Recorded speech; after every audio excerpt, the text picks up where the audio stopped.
Team Affinity Stage 2, it finally is going to be coming out this Friday in Diamond Dynasty. As you guys know, I am an Angels fan, and the people over at San Diego Studios and MLB The Show, they generously gave me the opportunity to reveal the Angels Stage 2 Team Affinity card here in this video, so a big shout out to them for making this video possible. I'm really excited about this card. I think it's going to be a really good one. I think people are going to be very excited. So without further ado, ladies and gentlemen, I present to you the Angels Stage 2 Team Affinity. Oh wait, hang on. This is the wrong file.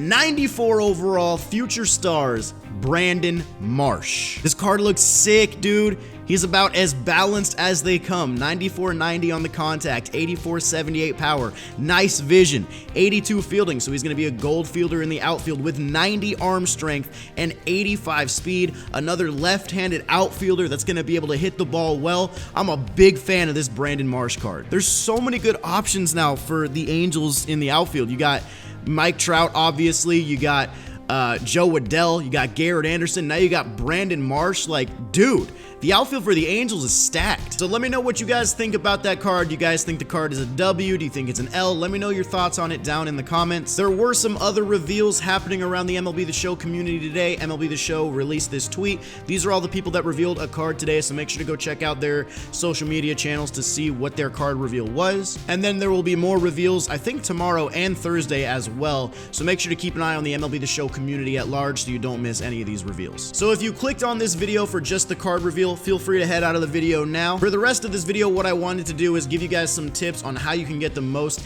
team affinity points in my opinion, the most efficient way possible. So I'm currently working on getting all these teams to 70. I currently have 18 out of 30 teams to 70 affinity points. I have every team from both of the West divisions. The Angels are up to 70, along with the other 4 teams here. The Rockies are up to 70, along with the other 4 there. I also have everybody done in the National League Central, 70 out of 70 on the Reds, 70 out of 70 on the St. Louis Cardinals, and then the other 3 teams I have are the Minnesota Twins, the New York Yankees, and the Washington Nationals. So I'm still 12 teams away from my goal, but I want to get all teams to 70 stars before this Stage 2 releases on Friday. I want to be ready for whatever cards I think look sick. Also, I should say, I don't know what any of these other rewards are going to be leading up to the card at 120 program points, nor do I know the missions attached to it. All I know is just that 94 Brandon Marsh is going to be sitting right here. So let's talk about how I think you guys can get team affinity points. So obviously,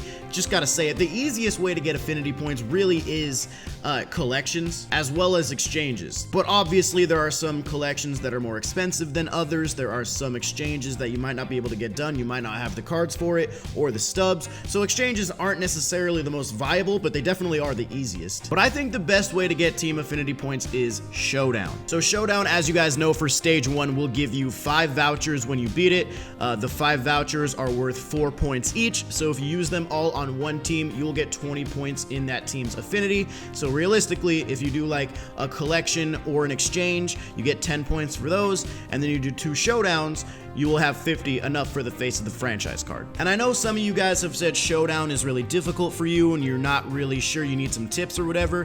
I do think I have some tips that will help people, because I really feel like Showdown is much more of a mental game than it is like a test of your skill on the game. You'll still have to hit the ball a little bit, of course, and actually finish the missions, but you can prepare really well for those missions. I've said before in my streams, I feel like the key to Showdown is drafting for the final boss, and honestly, I don't really think that's the move for me anymore. In my opinion, the best way to go about Showdown is draft for the boss that you're going to be facing next. I think the NL Central is a really, really good example of this right here, because at the end of the NL Central, the boss that you'll be facing is Josh Hader. Obviously, Josh Hader is a lefty, but the 2 bosses that you'll be facing before you even get to Josh Hader, assuming that you're not just skipping to the end, are going to be Luis Castillo and Jack Flaherty. If you want to go through the showdown, you're going to need to beat both Castillo and Flaherty in order to get to Josh Hader. And of course, as you guys know, if you lose to either Luis Castillo or Josh Hader, your showdown run is over. It's not like you get set back a little bit, you're literally done. You got to start all over if you lose. So that's why it's very important to draft for whatever boss is coming next, because if you don't beat that boss, there's no point to anything that you drafted at all. So draft guys that are good against the first boss. Draft guys who are really good at hitting right-handed pitching. And then once you beat the first boss, know who your next boss is going to be. So whether it's Ohtani for the AL West, Bumgarner for the NL West, I'm not sure who everybody's bosses are. I'm sure in the comments people can let you guys know and you guys can work together down there. But make sure you keep in mind who you're drafting for. So right here, the first three ones, like I said, I would draft guys who are good against right-handed pitching because you're going to be facing Kirby Yates. And then after Kirby Yates, it's Jack Flaherty. So I will continue to draft guys who are good against right-handed pitching. Then once I beat Jack Flaherty, I know in my head that I am going to be facing Josh Hader next, so now I got to draft a couple guys that are good against left-handed pitching. And as you go through, you get farther along in the showdown, the rewards here are much better. You get a diamond player here, you get a gold player, a diamond player, a diamond player. Like, you get really good cards that are going to be probably balanced and good against both sides. It's really going to make the final boss easy. Also, you really want to draft good perks. I just went through an entire thing. I just clicked through just to show you guys some of the missions, but Showdown is all about hitting.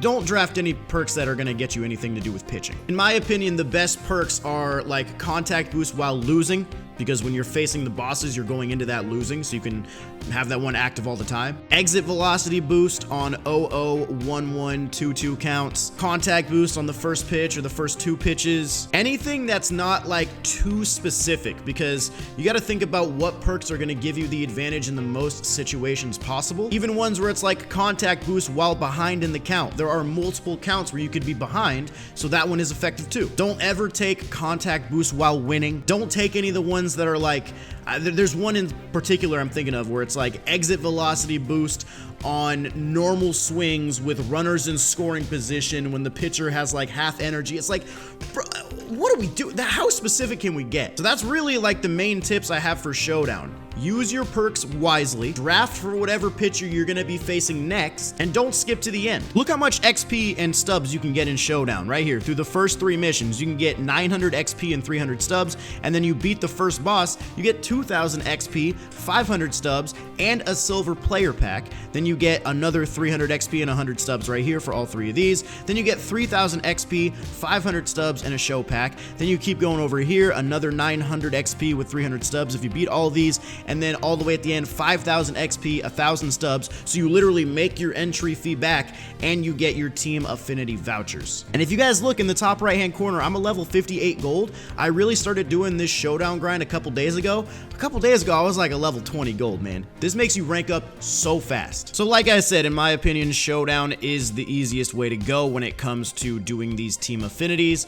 But let's talk about some other ways. Obviously, the exchange is going to be kind of a hefty exchange, but if you have 1179 overall silvers, that should be able to get it done for you. And those are usually going for maybe like 450 to 750 stubs a piece. You can get an exchange done under 10k, and they are repeatable, so you can do it more than one time. Realistically, you could do 7 exchanges to get you to 70 points and you'll be there. It's just going to cost you a little bit more stubs because you're going to have to buy a bunch of silver players in the market. Also, one of the missions that I feel like goes overlooked a lot is the innings. So 250 innings, if you put all players from like the Tampa Bay Rays on your team, you'll get that in what, 3 games? Hold on, let me do this on my calculator just to make sure I'm not looking like too much of a fool. 81 times 3, 243. So you'll need to do like 1 more inning. But you can literally play 3 9-inning games against the CPU where you're just throwing fastballs down the middle on rookie to the CPU. You'll get it done in maybe 20 minutes per game. You could get 5 points in like an hour. And you do that multiple times, you can get a lot of points from this. But then again, it's like, would you rather do that or would you rather do Showdown, when in Showdown, not only are you getting your affinity vouchers, you're also getting getting a ton of XP. Of course, every team is also going to have a team affinity moment. You can do that if you want. It'll get you 3 points. Add that together with the collection that's worth 10 points, and you continue to pile up on your team affinity points. So the last thing to talk about really for team affinity is March to October. So March to October is kind of the route that people go when they feel like they're not good enough for Showdown or they don't want to do anything online. They'll just play a March to October run with whatever team they're doing, and depending on what difficulty you play on, you could actually get pretty close to that face of the franchise player. So like if you play with the Rays on veteran, your likely earnings for a World Series winning champion or World Series winning campaign, will get you like 42 affinity points. And if you play a little bit better, you can get more than 42. Now, I don't really play March to October. I don't really know how long March to October takes. So yeah, I've heard people say it takes 4 hours. I've heard people say it takes 8. And for me, it's just like, that's a long time. I'd rather play Showdown. But if you really don't feel like you're good enough to play Showdown, if you really don't want to do exchanges or anything, March to October is probably going to be what you have to do if you're trying to get up to like 70 stars or 50 stars even to get a face of the franchise player. And obviously, the higher up you go on the difficulty, the points will go up for whatever team you're using. So those are my tips. Like I said, I do feel like Showdown is the most efficient way because not only are you going for your team affinity, you're getting a ton of XP, stubs, and packs along the way, which is going to help you in other parts of Diamond Dynasty as well. So in my opinion, that's the most efficient way to get this stuff done. So that's what I have for you guys today. The Brandon Marsh card looks legit. I will definitely be trying to get this guy on Friday when team affinity comes out. Remember to check out some of the other MLB The Show creators around the community to see where the reveals are coming from. Let me know in the comments what you feel about this Brandon Marsh card. Do you like it? Do you think it's a W? Of course, if you enjoyed the video, hit the like button. I'd really appreciate that. Also, subscribe to the channel. We're pumping out MLB The Show content every single day. I really appreciate anybody that sticks around. But that's it for today, guys. I'm looking forward to Friday, and I'm looking forward to the rest of the reveals throughout the week. I hope you guys enjoyed, and I'll see you in the next one. Peace.